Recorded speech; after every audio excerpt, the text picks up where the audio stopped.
Arnold Schwarzenegger. एक ऐसा इंसान जिसने जिस भी फील्ड में कदम रखा उसमें टॉप तक पहुंचा। Body building, modelling, business, acting, politics, military, हर फील्ड में। और वो ऐसे बैकग्राउंड से बिलोंग करते हैं कि हम सोच भी नहीं सकते। तो अपनी लाइफ के उतार चढ़ाव के ज्ञान को निचोड़ कर इन्होंने एक इवेंट में 50 मिनट की ऐसी स्पीच दी थी जिसपे 100 मिलियन से भी ज़्यादा व्यूज़ है, और जिसको आप मानोगे नहीं, लाखों लोग लूप पे सुनते डेली। मैं खुद 8 से 10 बार सुन चुका हूँ। और इसी स्पीच में इन्होंने अपने फेमस 6 सक्सेस रूल्स भी बताए। तो क्या आप तैयार हैं इस मास्टरपीस के लिए? यहाँ मैं सक्सेस के बारे में बात करने आया हूँ।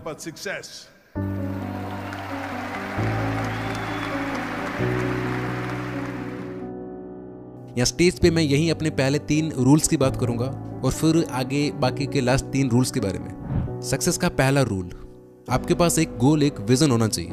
अगर तुम्हारे पास एक गोल नहीं है, एक विजन नहीं है, तो तुम्हें पता नहीं चलेगा कि तुम्हें कहाँ जाना है, और फिर तुम भटकते रहोगे और कभी वहाँ नहीं पहुँच पाओगे जहाँ तुम्हें जाना है। तो मैं बहुत फॉर्चुनेट था कि मेरे पास किसी तरह से एक विजन था। मेरा जन्म सेकेंड वर्ल्ड वॉर के बाद साल 1947 में ऑस्ट्रिया में हुआ था। बड़े होते समय मुझे वहाँ का वातावरण पसंद नहीं था। मैं कैसे भी करके वहाँ से निकलना चाहता था, क्योंकि मैं अपने आप को एक फार्मर, फैक्ट्री के एक मजदूर या किसी ऐसे मामूली काम में देख ही नहीं पाता था। मेरे पेरेंट्स चाहते थे कि मैं वहीं रहूं, शादी करूं, बच्चे पालूं और उनकी जैसी सिंपल लाइफ जीऊं, पर ये उनके सपने थे, मेरे नहीं। ऐसे एनवायरनमेंट में रहते हुए भी मेरा गोल, मेरा विज़न पता नहीं कैसे बट पूरी तरह से अलग था। मुझे लगता था कि मैं कुछ यूनिक, कुछ बड़ा करने के लिए बना हूँ। मुझे याद है जब मैं 11 साल का था और एक दिन स्कूल गया, वहाँ उन्होंने एक डॉक्यूमेंट्री दिखाई अमेरिका के बारे में। उसमें दिखाए गए थे लंबे लंबे स्काई स्क्रैपर्स, ऊंची बिल्डिंग्स, बड़ी बड़ी ब्रिजेस, 6 लेन हाईवेज। और ये सब देख के मेरे दिमाग में एक ही बात थी, यही वो जगह है जहाँ मुझे जाना है, जहाँ मुझे रहना है। मेरे को अब वहाँ रहना ही नहीं था, मैं अमेरिका जाना चाहता था। पर सवाल ये था कि अमेरिका कैसे जाए। उस जमाने में वो ट्रिप बहुत महंगी थी, आज के जैसा बिल्कुल भी नहीं था। तो एक दिन स्कूल के बाद मैं एक स्टोर के पास से गुजरा जो अमेरिकन चीज़ें बेचता था। तो वहाँ मैंने एक मैगजीन देखी जिसके कवर पे था रेग पार्क। वो 3 टाइम मिस्टर यूनिवर्स था और मैंने उससे मूवी में भी देखा था। और उस मैगजीन की कवर पे लिखा था कैसे रेग पार्क मिस्टर यूनिवर्स बना एक सुपरस्टार। मैंने उस मैगजीन को खरीदा और घर आ गया और फिर उसे बार बार पढ़ा। उसमें सब कुछ था, रेग पार्क का ट्रेनिंग प्लान, कैसे इंग्लैंड के एक फैक्ट्री टाउन में वो रोज 3-4 घंटे वर्कआउट करता था, mister Europe, mister great Britain और फिर मिस्टर यूनिवर्स जीता, और आखिर में कैसे उसे हरक्यूलिस की मूवी मिली। मैंने पढ़ के सोचा, वाह, ये तो मेरी लाइफ का ब्लूप्रिंट है। मुझे भी रेग पार्क की तरह बॉडी बिल्डिंग चैंपियन बनना है, मूवीज में आना है, करोड़पति बनना है और फेमस होना है। क्या तुम जानते हो कि कितना एक्साइटिंग फील हुआ था मुझे जब मुझे पता था कि मैं कहाँ जा रहा हूँ। सोचो, ज़्यादातर लोगों को पता ही नहीं होता कि वो कहाँ जा रहे हैं, पर मुझे पता था कि मैं बनूंगा एक बॉडी बिल्डिंग चैंपियन, बिल्कुल उस सुपरस्टार की तरह। मैं बहुत रिलैक्स फील कर रहा था, क्योंकि जब तुम्हारे पास एक गोल, एक विजन होता है तो सब कुछ आसान हो जाता है। एक सर्वे के मुताबिक अमेरिका के 74% लोगों को अपनी नौकरी पसंद ही नहीं है, क्योंकि वो जॉब इसलिए नहीं कर रहे हैं क्योंकि उनकी वो ड्रीम जॉब है या फिर उस जॉब तक वो अपने पैशन को फॉलो करते हुए आए हैं। नहीं, बल्कि वो बिना किसी गोल के, बिना किसी डायरेक्शन के घूम रहे थे। उन्हें यहाँ वहाँ कहीं पर बहुत सारी जॉब ओपनिंग्स दिखाई दी तो उन्हें लगा कि चलो अप्लाई कर देते, तो उन्होंने अप्लाई कर दिया। कुछ एक में वो सिलेक्ट हो गए तो बस काम करना शुरू कर दिया, क्योंकि सीधी सी बात है, बिल्स पे करने के लिए काम तो करना पड़ता है। तो बस उन्होंने काम करना शुरू कर दिया। लेकिन जब काम करना शुरू किया तो उन्हें काम करते करते समझ में आया कि ये तो एक बहुत ही बोरिंग रूटीन बन गया, काम करने में मज़ा ही नहीं आ रहा था। अब क्या करें? सोच के देखो, सिर्फ 26% लोग अपने काम को पसंद करते हैं और पूरे पैशन के साथ कर रहे हैं, सिर्फ 26% लोग। इसलिए मुझे खुशी थी, बिकॉज मुझे पता था कि मुझे क्या करना है। जब मैं घंटों हैवी वर्कआउट करता था तो लोग मुझे देखते थे और कहते थे, आप तो 5-5, 6-6 घंटे वर्कआउट करते हो मगर आपके चेहरे पर हमेशा एक स्माइल दिखाई देती है। जबकि दूसरे लोग जो आपके जितना ही मेहनत करते हैं उनके चेहरे पर हमेशा 12 बजे रहते हैं। ऐसा क्यों होता है? तो मैं कहता था, सिंपल, मुझे बस अपना एक टारगेट दिखाई देता है और मैं उस टारगेट के लिए ये सब कुछ करता हूँ। मिस्टर यूनिवर्स, मेरे सामने मिस्टर यूनिवर्स का गोल था। मेरा हर रेपिटेशन, हर सेट, हर एक्सरसाइज मुझे उस गोल की तरफ एक कदम और पास ले जा रहा था। मैं एक्साइटमेंट के कारण रात को सो नहीं पाता था, सोचता रहता था कि कब फिर से जिम जाकर वो 500 पाउंड स्क्वाट कर पाऊंगा। मैं एक्साइटेड रहता था हर दिन जाकर वो 500 पाउंड बेंच प्रेस करने के लिए। मैं चार्ज रहता था कि कितना जल्दी सुबह हो और मैं सेटअप के 2000 रेपिटेशंस फिर से कर पाऊंगा। 20 साल की उम्र में पहली बार लंदन गया और मिस्टर यूनिवर्स कॉन्टेस्ट जीता, वो भी youngest contestant of mister universe. और इतना सब कुछ मैं कर पाया क्योंकि मेरा एक गोल था, एक विजन था। तो लाइफ में एक पर्पस होना बहुत ज़रूरी है, और चाहे आपकी कोई सी भी फील्ड हो, ये फॉर्मूला हर जगह काम करता है। मेरे साथ एक्टिंग में भी ऐसा ही था। जैसे Conan the Barbarian movie shoot करते वक्त मैं एक स्वॉर्ड हाथ में पकड़ के बिना कपड़ों के चट्टानों पर क्रॉलिंग कर रहा था। मेरे घुटने और कोहनियाँ छिल गई थी, खून निकल रहा था। 10 टेक्स के बाद डायरेक्टर ने मुझसे कहा, एंड मुझे माफ़ करना पर एक और क्लोजअप चाहिए, तो क्या तुम कर सकते हो? मैंने जवाब दिया, मुझे कोई दर्द नहीं हो रहा, क्योंकि मैं दिमाग में वो सीन विजुलाइज कर रहा हूँ कि जब ये सही से हो जाएगा तो कैसा लगेगा। इसलिए चाहे 50 टेक्स लगे या 100, मुझे फ़र्क नहीं पड़ता। मैं वो परफेक्ट सीन का विज़न देख रहा था। जब तक सही नहीं मिलता मैं करता रहूँगा। इसी तरह पॉलिटिक्स में भी मेरा विज़न बिल्कुल क्लियर था। मैं कैलिफोर्निया का लीडर बनूंगा, और यही था जो मैं ज़्यादा से ज़्यादा कर सकता था, क्योंकि मैं अमेरिका में पैदा नहीं हुआ था तो प्रेसिडेंट नहीं बन सकता था। तो कैलिफोर्निया, जो दुनिया का 5th लार्जेस्ट इकोनॉमी है, उसका गवर्नर बनना मेरे लिए बहुत बड़ा अचीवमेंट था। यहाँ तक कि लोग कहते थे कि ये तुमसे नहीं होगा, तुम छोटी पोजीशन के लिए ट्राई क्यों नहीं करते। पर मैंने सीधे गवर्नर बनने के लिए रेस ज्वाइन की और 2 महीने बाद जीत भी गया, क्योंकि मुझे पता था कि एग्जैक्टली क्या क्या चेंजेस लाने हैं कैलिफोर्निया में। एक चीज़ मैं आपको बता दूं कि अपने गोल को विजुलाइज करने से और उसके पीछे फोकस्ड तरीके से काम करते रहने में एक तरह का मज़ा आने लगता है। फिर वो दौड़ भाग थकान नहीं, मज़ा देती है। आप थक नहीं सकते। तो ये था रूल नंबर 1। चाहे आप जो कुछ भी करो, आपके पास एक विज़न, एक पर्पस होना ही चाहिए। सक्सेस का दूसरा रूल, पैसिमिस्ट लोगों की मत सुनो। जब मैं अमेरिका जाने और बॉडी बिल्डिंग चैंपियन बनने की बात करता था तो मेरे माँ बाप और सब लोग कहते थे ये इम्पॉसिबल है, पैसा कहाँ है, बिना पैसे के वहाँ जाके करेगा क्या, अमेरिका में कोई तेरा वेट नहीं करेगा, वहाँ पहले से ही बड़े बड़े बॉडी बिल्डर्स हैं। पर मैंने प्रूव किया कि ये हो सकता है, क्योंकि लोग इम्पॉसिबल बोलते थे, मैं सुनता था पॉसिबल। क्योंकि मैं मानता हूँ, जैसा नेल्सन मंडेला ने कहा है, सब कुछ इम्पॉसिबल होता है जब तक कोई करके ना दिखाए। तो मैंने सोचा मैं ही वो कोई बनूंगा।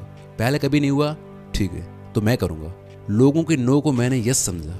और बॉडी बिल्डिंग के बाद जब मैंने मूवीज ज्वाइन करने की कोशिश की, तब भी यही सेम चीज़ें बोली गई।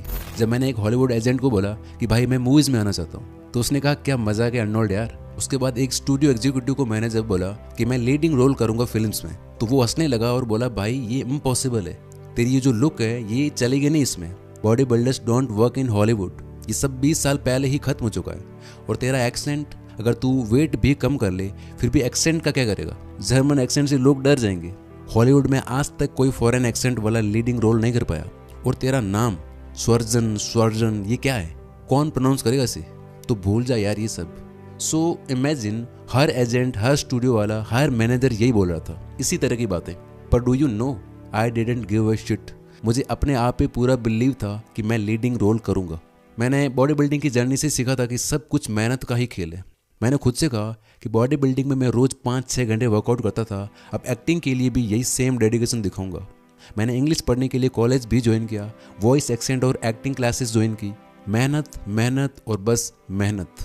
फिर मूवीज़ मिलना शुरू हुई और 5 साल के अंदर मैं हॉलीवुड का सबसे बड़ा स्टार बन गया, हाईएस्ट पेड हॉलीवुड स्टार। क्योंकि मैंने उन लूजर्स की नहीं सुनी जिन्होंने कहा था कि इट्स नॉट पॉसिबल। पॉलिटिक्स में भी सब बोल रहे थे कि नहीं ये नहीं हो सकता, फिर भी मैं कैलिफोर्निया का गवर्नर बना। ये रियलिटी है दोस्तों कि अगर आप पैसिमिस्ट लोगों की बातों में आ गए तो आपका कुछ नहीं होगा। अगर मैं बॉडी बिल्डिंग से लेकर शो बिजनेस और पॉलिटिक्स तक सबकी नेगेटिविटी सुनता तो आज मैं यहाँ तुमसे बात नहीं कर रहा होता, शायद ऑस्ट्रिया में ही धक्के खा रहा होता।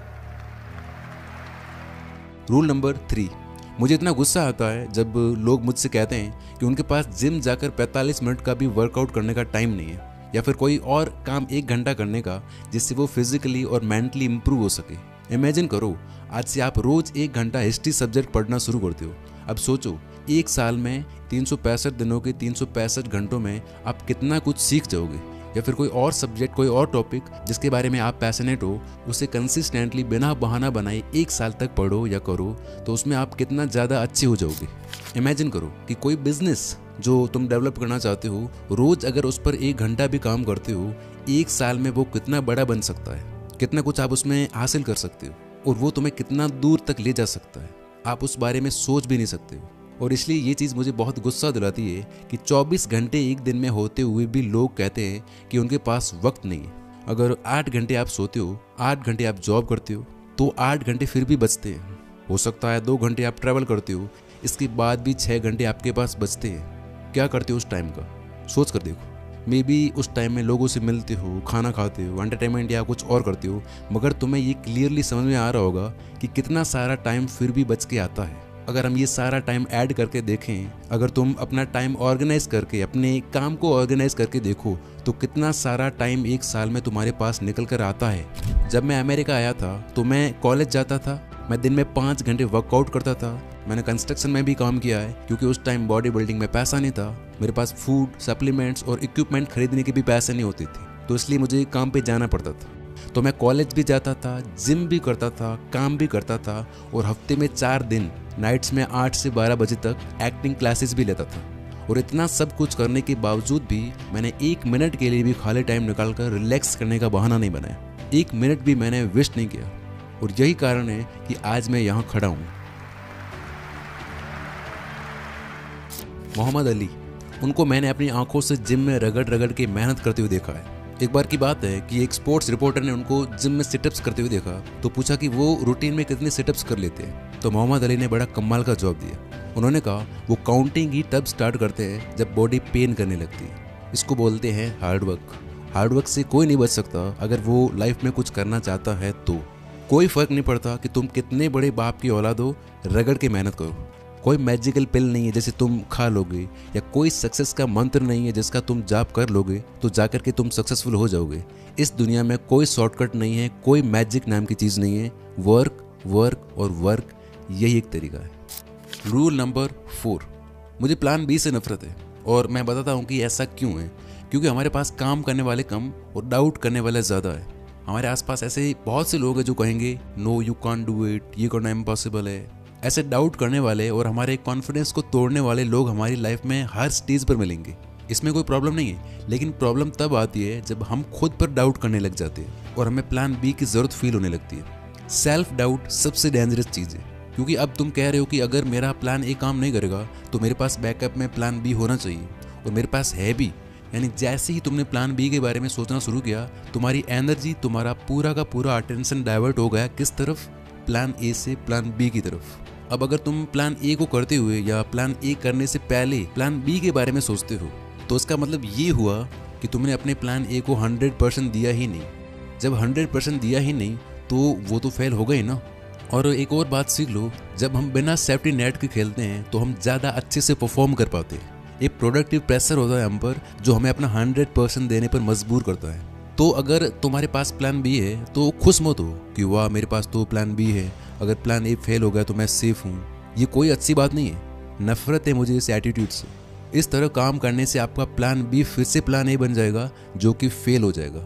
मेरी खुद की लाइफ में मेरे पास कभी कोई प्लान बी नहीं था।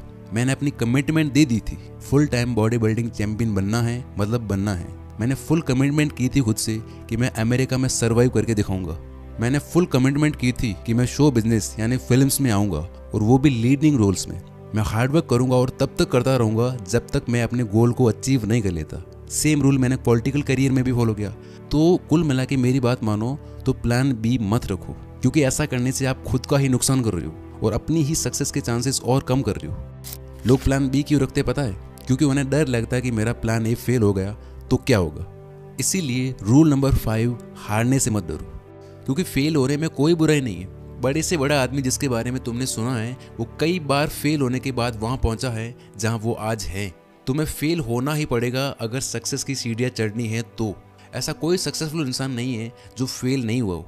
जो हार नहीं सकता वो कभी जीत भी नहीं सकता। बास्केटबॉल प्लेयर माइकल जॉर्डन से एक इंटरव्यू में एक बार पूछा गया कि आज आप वर्ल्ड के ग्रेटेस्ट बास्केटबॉल प्लेयर हो, how does it feel? Michael Jordan ने कहा, वेल आप मेरी सक्सेस के बारे में बात कर रहे हो, आपने मेरे फेलियर्स का जिक्र नहीं किया। मगर मुझसे पूछो तो मैंने ग्रेटेस्ट बास्केटबॉल प्लेयर बनने से पहले NBA गेम्स खेलते हुए 9000 शॉट्स मिस किए थे। 9000, कैन यू इमेजिन? तो क्या वो फेलियर थे?